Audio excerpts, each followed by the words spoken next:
Nous sommes en duplex avec la sondage room et notre analyste Armel M. Bonsoir Armel. Armel ? Bonsoir mon petit Arnaud, bonsoir à toutes. Armel, vous avez des chiffres en rapport justement avec le Front National. Oui, j'ai un beau sondage pour vous réalisé auprès de notre panel de Français représentatif de la population que voici. Ce que les Français nous disent cette semaine, c'est que les mycoses sont un vrai problème qu'il faut traiter.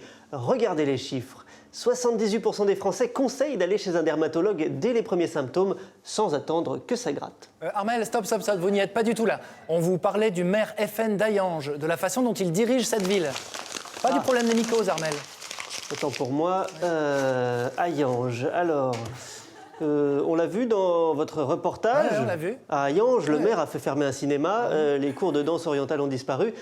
Pour bien gérer une ville, faut-il supprimer les activités culturelles ? Sans surprise, la réponse est oui. C'est en tout cas l'avis de 64% des Charolais interrogés. Nos amis les vaches sont catégoriques. L'important, c'est de manger du foin. Mais la bonne gestion d'une ville, ça ne passe pas que par la suppression de la culture. Selon cet autre sondage, le maire d'Hayange doit prendre de nouvelles mesures comme repeindre les habitants en bleu, remplacer les aides sociales par des concerts d'accordéon ou encore remplacer tous les feux rouges par du saucisson. Sondage réalisé à l'instant sur Robert Ménard. Ça va mon petit Arnaud, vous n'êtes pas perdu ? Non, je m'accroche. Mais plus largement, Armel, à 2 ans et demi de la présidentielle, Marine Le Pen domine-t-elle toujours les enquêtes d'opinion ? Oui, malgré les embrouillamini dans la ville d'Hayange, le FN reste très haut dans les sondages. Si l'élection présidentielle avait lieu dimanche prochain, Marine Le Pen serait en tête au premier tour. Si l'élection avait lieu lundi prochain, aussi. Si elle avait lieu mardi prochain, en revanche, c'est Robert Rue qui sera en tête. Toutes les enquêtes le montrent, le seul qui pourrait battre Marine Le Pen en 2017, c'est Georges Clooney, qui l'emporterait au second tour grâce notamment au vote des dentistes.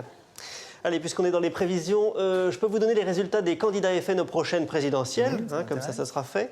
En 2017, Marine Le Pen fera 27% au premier tour. En 2022, Marion Maréchal Le Pen, 25,4%. En 2027, Jean-Marie Le Pen fera son grand retour à 99 ans avec 29% des voix. 2032, Martine Le Pen fera 19%. En 2037, Bilou Marilyn Le Pen, 38%, grâce notamment à son prénom. En 2042, non, on ne votera plus, malheureusement. La France sera sous l'eau à cause du réchauffement climatique.